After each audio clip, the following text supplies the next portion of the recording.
चलो बच्चों, तो आज हम लोग मैथ्स में नया चैप्टर शुरू करें। चैप्टर नंबर 14 जिसका नाम है स्टैटिस्टिक्स। स्टैटिस्टिक आपके लिए एक नया टॉपिक आया है ये इस बार। तो स्टैटिस्टिक मतलब क्या? हम लोग है ना सिंपल इसे नंबर गेम कहते हैं, ठीक है। कैलकुलेशंस वाले जो है वो चैप्टर्स, तो वो स्टैटिस्टिक कहलाता है।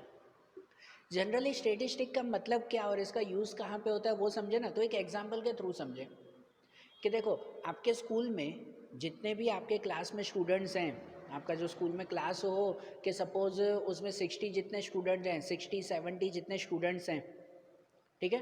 तो आपके स्कूल में जब भी कोई एग्ज़ाम होती है तो उस एग्ज़ाम में हर एक स्टूडेंट के मार्क्स गिने जाते हैं ना, मार्क्स काउंट होते हैं ना। और वो भी एक सब्जेक्ट के नहीं, कितने 6 या 7 सब्जेक्ट जो आपके हो, वो सभी सब्जेक्ट के मार्क्स उसमें काउंट होते हैं कि नहीं? हर एक स्टूडेंट के 6-6, 7-7 सब्जेक्ट के मार्क्स होते हैं। तो आपके 60 स्टूडेंट हुए हैं, तो 60 स्टूडेंट के सबके इतने इतने सब्जेक्ट के मार्क्स, तो वो कितने सारे नंबर्स एक साथ कलेक्ट होता है ना, सभी इन्फॉर्मेशन होती है कि नहीं? और वो इन्फॉर्मेशन पता है रफ इन्फॉर्मेशन नहीं होती। ये जितने भी स्टूडेंट के मार्क्स मिलते हैं ना, वो सभी मार्क्स फिर प्रॉपरली अरेंज करके आप लोगों को दिए जाते हैं। अरेंज करके मतलब कि उन मार्क्स का टोटल बनाकर, आपके उसके परसेंटेज निकाल कर, आपको एक रिज़ल्ट बनाकर आपको दिया जाता है कि नहीं? एक रिज़ल्ट बना के देते हैं ना, ठीक है ना, जिसमें आपके कितने सब्जेक्ट में कितने कितने मार्क्स आए हैं, इसके अलावा किस में ज़्यादा मार्क्स, किस में कम मार्क्स आए, टोटल कितना हुआ, उस पर से परसेंटेज कितने हुए, परसेंटाइल कितने हुए, ये सभी चीज़ें काउंट की जाती है ना उसमें, ठीक है ना। ऐसे सभी स्टूडेंट का काउंट करते हैं ना। और उसके बाद फिर ये भी पता करते हैं कि भाई क्लास में सबसे ज़्यादा मार्क्स किसके आए, तो वो फर्स्ट नंबर पे आया स्टूडेंट, ठीक है ना, उसका फर्स्ट रैंक आया। फिर उससे कम मार्क्स किसके आए, तो वो सेकंड रैंक आया। भाई जिससे समझो कि जिसके 30 से कम मार्क्स आए, 35 से कम मार्क्स आए, तो वो स्टूडेंट फेल कहलाए, है कि नहीं? आपके एक क्लास में जब एक एग्ज़ाम होती है तो उस एग्ज़ाम में इतनी सारी इन्फॉर्मेशन कलेक्ट करते हैं। उस इन्फॉर्मेशन को कलेक्ट करके उस पर से रिज़ल्ट बनाते हैं, और उस रिज़ल्ट पर से फिर डिसीज़न लिया जाता है कि कौन फर्स्ट नंबर पे आया, कौन सेकंड नंबर पे आया, ये सब डिसाइड किया जाता है ना। तो यही सब काम वो कहलाता है स्टैटिस्टिक का वर्क। ये स्टैटिस्टिक का वर्क है। स्टैटिस्टिक का मतलब यही कहलाता है कोई भी इंफॉर्मेशन को पहले कलेक्ट करना, उसको फिर अरेंज करना, और अरेंज करने के बाद उस पर से एनालाइज करना। उसको एनालाइज करना मतलब उस पर से कोई ना कोई रिजल्ट बनाना, तो वो स्टैटिस्टिक कहलाता है। कि जैसे आपके स्कूल में एग्ज़ाम हुई, तो एग्ज़ाम में पहले सभी स्टूडेंट के मार्क्स कलेक्ट किए, फिर उसको क्या कहते हैं, अरेंज किया मतलब कि एक रिज़ल्ट बनाया। और जब सबके रिज़ल्ट बन गए, जब अरेंज हो गया, तो अरेंज होने के बाद उस पर से डिसीज़न लिया गया, उसको एनालाइज किया गया कि हाँ, अब ये स्टूडेंट फर्स्ट नंबर पे है, ये सेकंड पे है, ये लास्ट पे है, कि ये स्टूडेंट ज़्यादा वीक हैं, ये स्टूडेंट बहुत क्लेवर हैं। ये सब उसी पर से ही डिसाइड होता है ना फिर, ठीक है ना। तो स्टैटिस्टिक वही कहलाता है, कहीं पर भी कोई भी इंफॉर्मेशन को कलेक्ट करके, उसको पहले अरेंज करके, फिर उसको एनालाइज करना। अब ये खाली आपके स्कूल के लिए नहीं, ये हर जगह पे होता है। हमारी पूरी कंट्री में आपको पता है ना, हर 10-10 साल में सेंसस होता है। सेंसस मतलब कि वस्ती गणतरी जिसे हम लोग कहते हैं, जनगणना जिसे कहते हैं, कि पूरे कंट्री की पॉपुलेशन काउंट की जाती है। अब पूरी कंट्री में इमेजिन तो करो, 130 करोड़ पीपल, 130 करोड़ लोग, तो वो पूरी पॉपुलेशन को काउंट करते हैं कि भाई अभी कितने लोग हैं, ठीक है। हर साल कुछ लोग ज़्यादा या कुछ लोग कम होते जाते हैं, कुछ लोगों की डेथ होती जाती है, कितने नए लोग पैदा होते हैं। तो उसके बाद पॉपुलेशन कितनी है वो काउंट करते हैं ना। फिर वो पॉपुलेशन काउंट करने के बाद फिर उसको अरेंज करते हैं कि हाँ भाई, इस सिटी में इतनी पॉपुलेशन है, ये स्टेट में इतनी पॉपुलेशन है। और उसके बाद उस पर से अलग अलग डिसीज़न भी लिए जाते हैं कि जिस सिटी में ज़्यादा पॉपुलेशन है तो वहाँ पे फिर पॉवर्टी कितनी है, वहाँ पे जो है वो अनएम्प्लॉयमेंट कितनी है, बेरोज़गारी कितनी है, गरीबी कितनी है, कितने लोग पढ़े लिखे हैं, कितने लोग पढ़े लिखे नहीं हैं, कितने लोग क्या काम कर रहे हैं, कौन से लोग क्या काम कर रहे हैं। ये सभी इन्फॉर्मेशन कलेक्ट करके उस पर से डिसीज़न लिए जाते हैं कि नहीं। फिर ये डिसीज़न लेते हैं कि हाँ भाई, ये सिटी में ज़्यादातर लोगों को क्या कहते हैं कि भाई अनपढ़ हैं, इलिटरेट हैं, ज़्यादातर लोग इलिटरेट हैं, वो पढ़े लिखे नहीं हैं। फिर गवर्नमेंट डिसीजन लेती है ना कि हाँ भाई यहाँ पर इलिटरेसी ज़्यादा है, यहाँ पर लोग पढ़े लिखे नहीं हैं, तो इसका मतलब यहाँ पर हमें लिटरेसी बढ़ानी होगी, यहाँ पे हमें ऐसा काम करना होगा, ऐसा गवर्नमेंट डिसाइड करती है कि नहीं। तो ये सब वर्क भी क्या कहलाता है, स्टैटिस्टिक का वर्क कहलाता है। सो सिंपल वे में इतना समझो कि स्टैटिस्टिक मतलब कोई भी इंफॉर्मेशन को कलेक्ट करना, उसको अरेंज करना, और अरेंज करने के बाद उस पर से प्रॉपर डिसीजन लेना, तो वो स्टैटिस्टिक का वर्क कहलाता है। अब ये स्टैटिस्टिक में आपको ये 9th स्टैंडर्ड में, वो तो समझो शुरुआत है, स्टैटिस्टिक की शुरुआत हो रही है। आप लोग 10th स्टैंडर्ड में 11th 12th में जाओगे तो आपको पर्टिकुलर सब्जेक्ट आ जाएगा ये स्टैटिस्टिक का, उसमें डिटेल में समझेंगे। लेकिन इस चैप्टर में, तो इस चैप्टर में बेसिक चीज़ें हमें स्टैटिस्टिक की सीखनी है। तो जैसे मैंने इसके डेफिनेशन में या समझो मीनिंग में ही बताया, स्टैटिस्टिक मतलब इन्फॉर्मेशन को कलेक्ट करना पहले। तो इसलिए सबसे पहला ही पॉइंट ये आता है कि इन्फॉर्मेशन मतलब क्या। स्टैटिस्टिक की लैंग्वेज में इन्फॉर्मेशन को कहा जाता है डेटा। क्या कहते हैं उसे, डेटा कहते हैं। डेटा मतलब कोई भी इन्फॉर्मेशन, बराबर। जैसे आपके स्कूल में एग्ज़ाम हुई और वो एग्ज़ाम में सभी स्टूडेंट के जो भी मार्क्स कलेक्ट किए गए ना, तो वो मार्क्स का डेटा कहलाया। क्या कहलाया वो, डेटा। वो मार्क्स की इन्फॉर्मेशन है, इन्फॉर्मेशन मतलब डेटा, ठीक है। और ये जो भी इन्फॉर्मेशन होती है ना, जो भी डेटा होते हैं ना, वो डेटा के जनरली दो टाइप्स आते हैं, दो तरह के डेटाज होते हैं। एक आता है प्राइमरी डेटा और एक आता है सेकेंडरी डेटा। डेटा के कितने टाइप्स होते हैं, दो टाइप्स होते हैं, एक प्राइमरी डेटा और एक सेकेंडरी डेटा। तो इनका मतलब क्या, प्राइमरी डेटा मतलब वो डेटा कहलाता है या वो इन्फॉर्मेशन कहलाती है, ध्यान रखना, डेटा मतलब इन्फॉर्मेशन ही, कोई अलग वर्ड नहीं है। तो प्राइमरी डेटा मतलब वो इन्फॉर्मेशन कहलाती है जो इन्फॉर्मेशन पहली बार ढूंढी गई हो और जो इन्फॉर्मेशन खुद ने ढूंढी हो विदाउट एनीवन और एनीथिंग्स हेल्प, बिना किसी के या बिना कोई चीज़ की हेल्प के खुद जो कोई इन्फॉर्मेशन कलेक्ट की गई हो ना, तो वो डेटा कहलाता है प्राइमरी डेटा। और सेकेंडरी डेटा मतलब ये कहलाता है कि जब आप कोई भी इन्फॉर्मेशन कलेक्ट करो तो वो किसी की हेल्प के थ्रू, या ऑलरेडी किसी ने इन्फॉर्मेशन वो कलेक्ट कर ली है और आप उसके थ्रू वो इन्फॉर्मेशन ले रहे हो, तो वो सेकेंडरी डेटा कहलाता है। मतलब वो इन्फॉर्मेशन पहली बार नहीं ढूंढी जा रही, पहले ही किसी ने ढूंढ ली है, हम सिर्फ उसमें से वो इन्फॉर्मेशन ले रहे हैं, तो वो सेकेंडरी डेटा कहलाता है। समझ रहे हो, एक एग्जाम्पल से समझते हैं, जस्ट एक एग्जाम्पल कि आप जो भी सोसाइटी में रहते हो, अपार्टमेंट में रहो, बिल्डिंग में या कोई सोसाइटी में या कहीं पर भी रहते हो, आपको ये कहा जाए कि आपकी सोसाइटी में कितने लोग रहते हैं, वो आप लोग जो है वो घर घर जाकर काउंट करके आओ। आपकी सोसाइटी में कितने लोग रहते हैं वो घर घर जाके काउंट करके आओ, आपको ऐसे कहा जाए। तो आप जो भी सोसाइटी में रहते हो, रो हाउस में रहते हो, बिल्डिंग में रहते हो, कहीं पर भी, तो आपको अगर ये इन्फॉर्मेशन काउंट करनी है तो आप खुद ही जाके काउंट कर सकते हो ना, किसी की हेल्प की ज़रूर है नहीं ना। हाँ, फिर अगर आप क्या कह सकते हैं कि इतने अगर लेज़ी हो कि नहीं भाई जाओ ना तुम जाके करके आओ, हम क्यों जाएं, तो वो बात अलग हो गई। लेकिन अगर आपको खुद ही ये कहा जाए कि हाँ भाई आपकी सोसाइटी में कितने लोग रहते हैं टोटल, वो काउंट करके आओ, तो आप काउंट करने के लिए ज़्यादा मेहनत नहीं करनी पड़ेगी। आप घर घर जाके पूछ सकते हो, भाई इस घर में 5 लोग रहते हैं, इसमें 4 हैं, इसमें 7 हैं। तो आपकी सोसाइटी में 10 घर हैं तो पता चल जाएगा कि हाँ भाई कुल मिलाकर 80 या 100 पीपल रहते हैं, है कि नहीं। आपकी सोसाइटी में इतने लोग रहते हैं, ऐसे अंदाजे से पता चल जाएगा ना। तो ये आपकी इन्फॉर्मेशन कलेक्ट करने के लिए आपको जब कहा गया तो आपने किसी की हेल्प नहीं ली, आपने खुद वो इन्फॉर्मेशन कलेक्ट की, तो इसलिए ये इन्फॉर्मेशन वो क्या कहलाती है, प्राइमरी डेटा कहलाता है, कि आपने खुद ही वो कलेक्ट किया है, किसी की हेल्प नहीं ली, बराबर। लेकिन अब इससे ही ज़्यादा आपको ये कहा जाए कि आपकी पूरी सिटी में, हम जो रहते हैं जैसे सूरत सिटी है, तो सूरत सिटी में, पूरी सिटी में कितने लोग रहते हैं वो जाके काउंट करके आओ, तो अब ये भारी पड़ गया ना, बराबर ना। अपनी सोसाइटी तक तो ठीक है, घर घर जाके पूछ के आए इतने लोग रहते हैं, बराबर। लेकिन पूरी सिटी में पूछे तो, अब इतनी बड़ी सूरत सिटी और पूरी सिटी में आपको पूछा जाए कि भाई कितने लोग रहते हैं, तो फिर कैसे पता चले। आप घर घर जाओगे, जाओगे खुद ये इन्फॉर्मेशन कलेक्ट करोगे, नहीं। प्रॉब्लम होगी ना, खुद इन्फॉर्मेशन कलेक्ट करने में प्रॉब्लम होगी ना।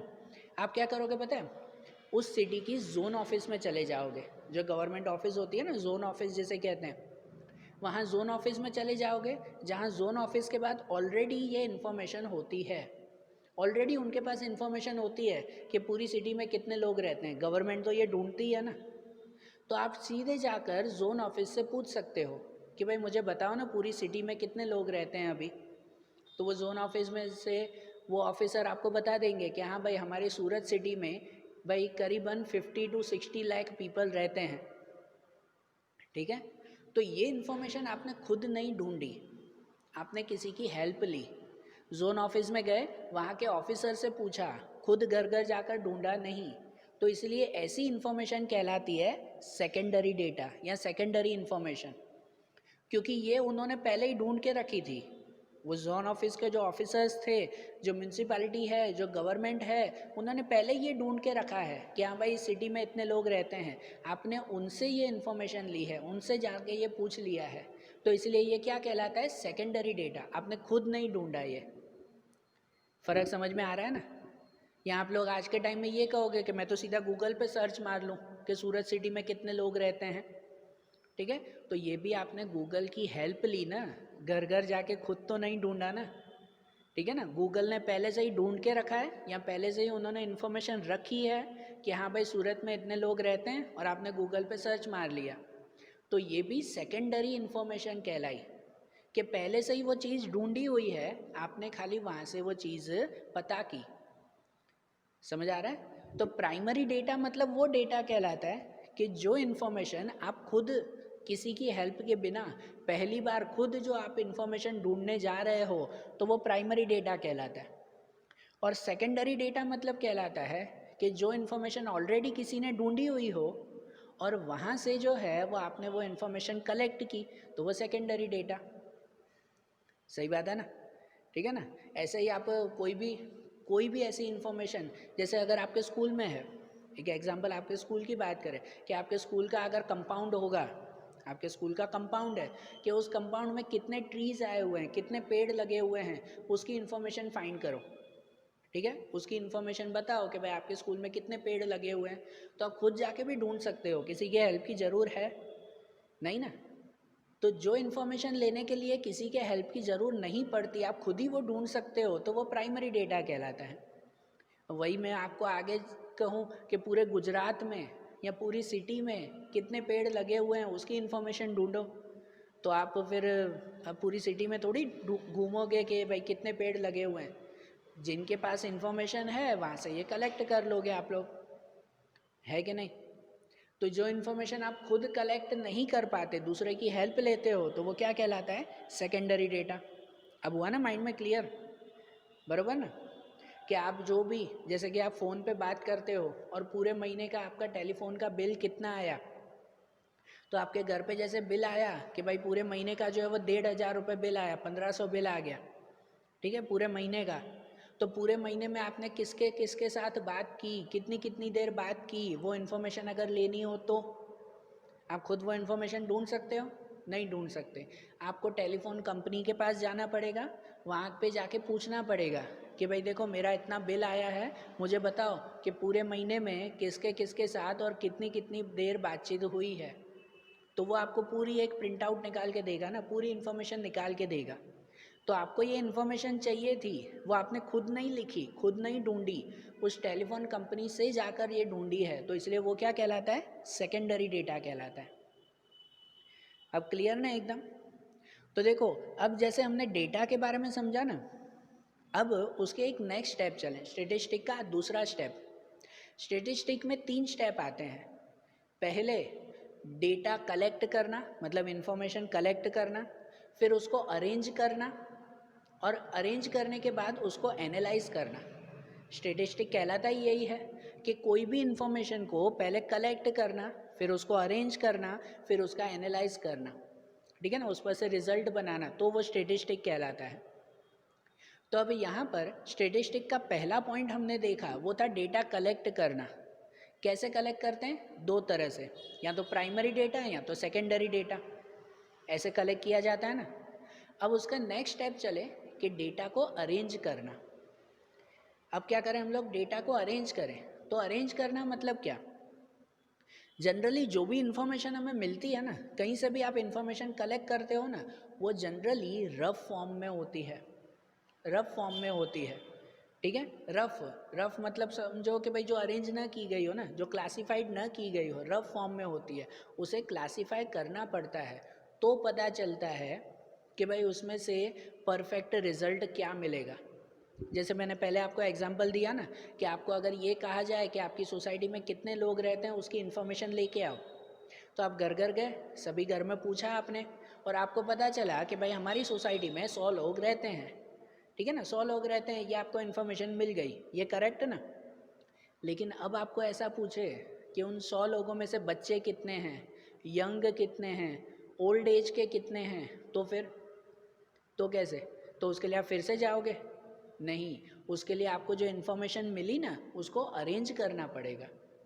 क्या करना पड़ेगा, अरेंज करना पड़ेगा, कि जिससे पता चले कि पूरी सोसाइटी में अब बच्चे कितने हैं, भाई 15 से कम एज वाले बच्चे कितने हैं, यंग पीपल कितने हैं, और ओल्ड एज के 60 प्लस पीपल कितने हैं। तो वो अरेंज भी तो करना पड़ता है ना। जो आपको पहले 100 लोगों की इन्फॉर्मेशन मिली, तो वो रफ इन्फॉर्मेशन थी, उसको फिर अरेंज करना पड़ता है। और अरेंज करने के लिए आपको अगर ये चैप्टर वाइज देखें, तो अरेंज करने के लिए आपको चैप्टर वाइज एक मेथड दी गई है, जो मेथड है frequency distribution table method. Frequency distribution table method, ठीक है। तो ये मेथड हमें पहले सीखनी है कि जिसमें कोई भी इंफॉर्मेशन को कैसे अरेंज किया जाता है। आपके टेक्स्ट बुक का ये एक सम देखते हैं और उसके थ्रू हम लोग समझते हैं। आपकी टेक्स्ट बुक में एक्सरसाइज 14.2 है, मैंने पहले यहाँ पे लिखा हुआ है, आप लोग टेक्स्ट बुक साथ में रखो, टेक्स्ट बुक रखो साथ में उसमें, और उसमें क्वेश्चन देखते जाना। यहाँ क्वेश्चन पूरा नहीं लिखा हुआ है, आप लोग टेक्स्ट बुक में क्वेश्चन भी देखते जाना। क्या एक्सरसाइज 14.2 उसमें पहला क्वेश्चन है कि जिस क्वेश्चन में लिखा हुआ है the blood group of 30 student of class 8th are recorded as follows. Blood group of 30 student of class 8th standard के 30 स्टूडेंट के ब्लड ग्रुप यहाँ पे लिखे हुए हैं।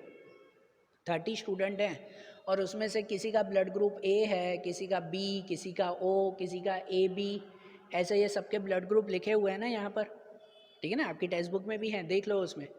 और उसमें लिखा हुआ है कि represent this data in the form of frequency distribution table, कि ये पूरी इन्फॉर्मेशन, ये डेटा मतलब इन्फॉर्मेशन ना, कि ये पूरी इन्फॉर्मेशन आपको फ्रीक्वेंसी डिस्ट्रीब्यूशन टेबल में बतानी है, बराबर। इसको टेबल वाइज अरेंज करना है हमें। ये पूरी इन्फॉर्मेशन में देखो, किसी का ए ब्लड ग्रुप, किसी का बी, किसी का ओ, किसी का ए बी, सब रफ में दिए हुए हैं ना।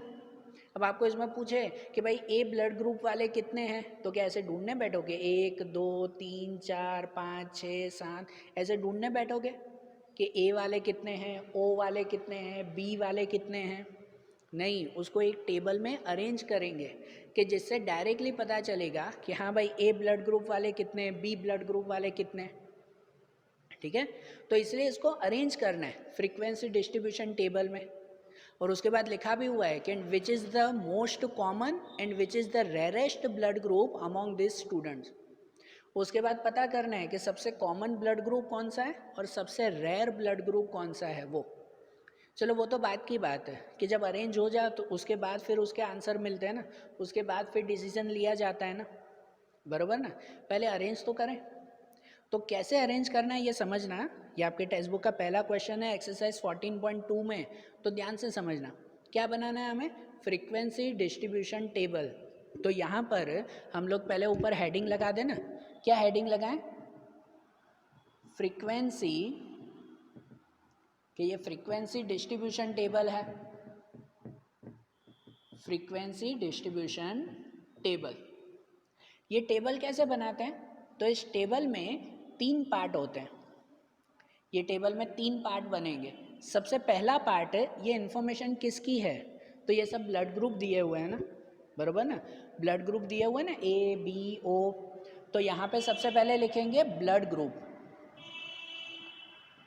कौन सी इन्फॉर्मेशन लिखें यहाँ पर, ब्लड ग्रुप लिखें ये।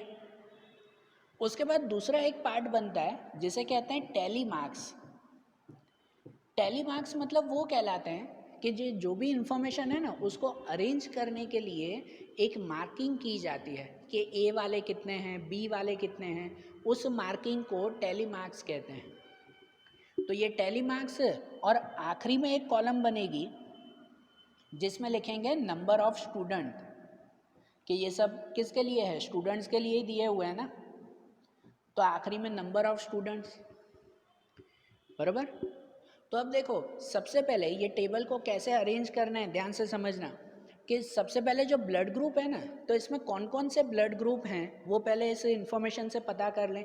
ये क्वेश्चन देख के ही पता चलता है कि कौन कौन से ब्लड ग्रुप हैं इसमें, कि जैसे देखो ये ए है, बी है, ओ है और ए बी है, ये चार ही है ना, और कोई तो नहीं है ना। तो इसलिए यहाँ पर ब्लड ग्रुप में ये 4 पॉइंट लिख देंगे कि ये ए, फिर बी, फिर ओ और फिर ए बी, ये चारों लिख दिए कि हाँ भाई ये ब्लड ग्रुप ये 4 हैं। अब उसके बाद इसमें टैली मार्क्स करते जाएंगे। अब टैली मार्क्स कैसे करना है कि ये जो भी इंफॉर्मेशन है ना, मतलब ये जो भी नंबर्स दिए हुए हैं ना, ये सभी नंबर यहाँ पे मार्किंग करते जाएंगे कि देखो एक एक लाइन करके। जैसे पहले यहाँ पर ए दिया हुआ है तो ए, वो ए में एक मार्क करेंगे कि हाँ भाई ए वाला एक स्टूडेंट है, ए ब्लड ग्रुप वाला एक स्टूडेंट, तो वो उसमें एक मार्किंग करेंगे। फिर दूसरा कौन सा है, बी है, तो वो बी में एक मार्किंग करेंगे। टैली मार्क्स इसे कहते हैं कि मार्क करना उसे। फिर तीसरा ओ है तो ओ में एक मार्किंग करेंगे। फिर चौथा भी ओ दिया हुआ है तो उसके बाद उसके पास में ही दूसरी एक मार्किंग। टू नहीं लिखना है, ये मार्किंग करते जाते हैं भाई। पहला ओ आया तो एक लाइन, दूसरे के लिए भी एक लाइन, बराबर। उसके बाद है ए बी, तो ए बी में एक मार्किंग करेंगे। उसके बाद फिर से ओ है तो ओ में तीसरी एक मार्किंग करेंगे। फिर ये ए, तो ए में एक मार्किंग करेंगे। ठीक है, जो जो दिए हुए हैं उसमें ये मार्किंग करते जाएंगे ना। फिर जैसे ये ओ, तो ओ में एक मार्किंग की। उसके बाद बी, तो बी में एक मार्किंग की। आपकी टेक्स्ट बुक में भी ये सब नाम लिखे हुए हैं, ध्यान से देखते जाओ और वो जो है उसमें मार्किंग करते जाओ। अब बी के बाद फिर ए, तो ए में एक मार्किंग हो गई। उसके बाद ओ, तो ओ में, अब यहाँ ध्यान दो कि अब ओ में मार्किंग करनी है। ठीक है, ये चीज़ समझना कि उसमें ये 4 लाइन्स हो गई, 4 लाइन हो गई। अब जब पांचवा आता हो ना, 5th लाइन करनी हो ना, तो वो 5th लाइन पास में नहीं करते, 5th लाइन फिर उसके ऊपर ऐसे क्रॉस में कर देते हैं, बराबर। कि जिससे काउंट करते वक्त ये 5 का बंच बन गया या 5 का ग्रुप बन गया, ऐसे कहा जाएगा, बराबर। मार्किंग के वक्त ध्यान देना, कभी भी मार्किंग करनी हो ना किसी में भी, तो पहले 1 2 3 4, जब 4 हो जाए और उसके बाद अगर 5वां नंबर आता हो ना, तो 5वां नंबर साइड में नहीं करते, 5वां नंबर उसके ऊपर किया जाता है। उसके बाद अगर 6 आता हो तो उसके बाद ये 6 साइड में, थोड़ा गैप छोड़ के वो 6 साइड में। फिर ये 7, फिर 8, फिर 9, फिर 10 वाला उसके ऊपर, बराबर। टैली मार्किंग ऐसे करते हैं। तो यहाँ पे जैसे मार्किंग की ना कि यहाँ पे ये ओ आ गया, तो वो ओ यहाँ पे किया हमने। ठीक है, उसके बाद बी, तो वो बी में करेंगे। फिर ये ए, तो वो ए पे एक मार्किंग कर दी। फिर ओ में 2 बार है तो ये ओ में 5 हो गया ना, तो थोड़ा गैप छोड़ के ये ओ में 2 मार्किंग। फिर उसके बाद ए, तो ए में भी देखो ये 4 हो गए, अब 5वां उसके ऊपर। उसके बाद ए बी, तो ये ए बी में एक लाइन करेंगे। उसके बाद ओ, तो ये ओ में एक लाइन की हमने। फिर ए 2 बार, तो ये 5 हो गए, तो थोड़ी गैप छोड़ के ये ए 2 बार मार्किंग, बस मार्किंग ही के करते जाना है ना। फिर ये ओ में 2 बार है, तो यहाँ ओ में 2 बार, देखो 3 हो चुके थे, ये एक और फिर दूसरा उसके ऊपर, 4 बार लाइन हो जाए तो 5वीं लाइन उसके ऊपर। फिर ये ए बी, तो ये ए बी में एक मार्किंग करेंगे। फिर उसके बाद बी दिया हुआ है तो बी में एक मार्किंग करें। फिर ये आखिरी लाइन में ए, तो ये ए में। फिर ये ओ, तो इसकी गैप छोड़कर थोड़ा, फिर ये ओ पे। फिर ये बी, तो बी में देखो 4 हो गए ना, तो 5वां उसके ऊपर। फिर ये ए, तो ए में ये एक मार्किंग करेंगे। फिर बी, तो बी में थोड़ा गैप छोड़कर, और ओ, तो ओ में ये एक मार्किंग कर दी। हो गए सभी नंबर पूरे? जो 30 स्टूडेंट थे तो वो 30 स्टूडेंट पूरे हो गए ना, बराबर? तो अब हो गए ना, तो अब यहाँ पे नंबर ऑफ स्टूडेंट में ये मार्किंग काउंट करके यहाँ पे लिख देंगे कि भाई कितने कितने स्टूडेंट हुए हर एक के। काउंट करते वक्त अब ये इजी हो जाएगा ना कि ये जो दिया हुआ है वो एक 5 का बंच हो गया, ये 5 का बंच बन गया, मतलब कि ये 5 स्टूडेंट और उसके बाद 6 7 8 9, मतलब इसमें कितने हुए? 9 स्टूडेंट हुए। तो आपको ये पता चल गया कि 30 में से ए ब्लड ग्रुप वाले कितने स्टूडेंट? तो 9 स्टूडेंट हैं। ये पता चल गया ना, इससे ये इन्फॉर्मेशन मिली ना, ये अरेंज किया तो इन्फॉर्मेशन मिली ना। ऐसे रफ इन्फॉर्मेशन में आपको ढूंढना हो ए वाले कितने हैं, तो क्या ऐसे ढूंढने बैठोगे कि हाँ भाई ए वाले 9 स्टूडेंट हैं, अगर कोई रह गया तो, बराबर? तो मिस्टेक हो सकती है ना। ऐसे अरेंज करते हैं कि जिससे परफेक्ट इन्फॉर्मेशन आपको मिल सके, बराबर? अब उसके बाद बी में, तो बी में भी देखो ये 5 और उसके बाद एक, मतलब ये 6। ओ में देखो तो ये 5, ये भी 5, 5 और 5 10, 10 और 2 12। और ए बी में देखो तो ए बी में ये 3। आखिरी में ऐसे एक लाइन करके और यहाँ पे लिख देते हैं टोटल, कि टोटल कितने हो गए? तो टोटल हो गए 30 स्टूडेंट थे ना टोटल। तो देखो ये जो आपको दी गई थी ना, वो रफ इंफॉर्मेशन थी आपकी, ठीक है? रफ इंफॉर्मेशन थी, उस पर से आपने अरेंज किया फ्रीक्वेंसी डिस्ट्रीब्यूशन टेबल में। ये अरेंज किया ना, ये इस क्वेश्चन का आंसर, ऐसा टेबल बनाना है आपको आंसर में। तो ये अरेंज किया तो उससे हमें क्लियरली पता चल गया कि देखो ए ब्लड ग्रुप वाले 9 स्टूडेंट हैं, ठीक है, क्लास में। भाई बी वाले 6 स्टूडेंट हैं, ओ ब्लड ग्रुप वाले 12 स्टूडेंट हैं और ए बी वाले 3 स्टूडेंट हैं। तो ये इन्फॉर्मेशन मिली ना। स्टेटिस्टिक में यही किया जाता है, पहले ये इन्फॉर्मेशन हमेशा रफ होती है, ये रफ इन्फॉर्मेशन कलेक्ट करते हैं और उसके बाद उसको अरेंज करते हैं, और अरेंज करने के बाद फिर उस पर से डिसीजन लिया जाता है, या तो कोई क्वेश्चन के आंसर मिलते हैं उसमें।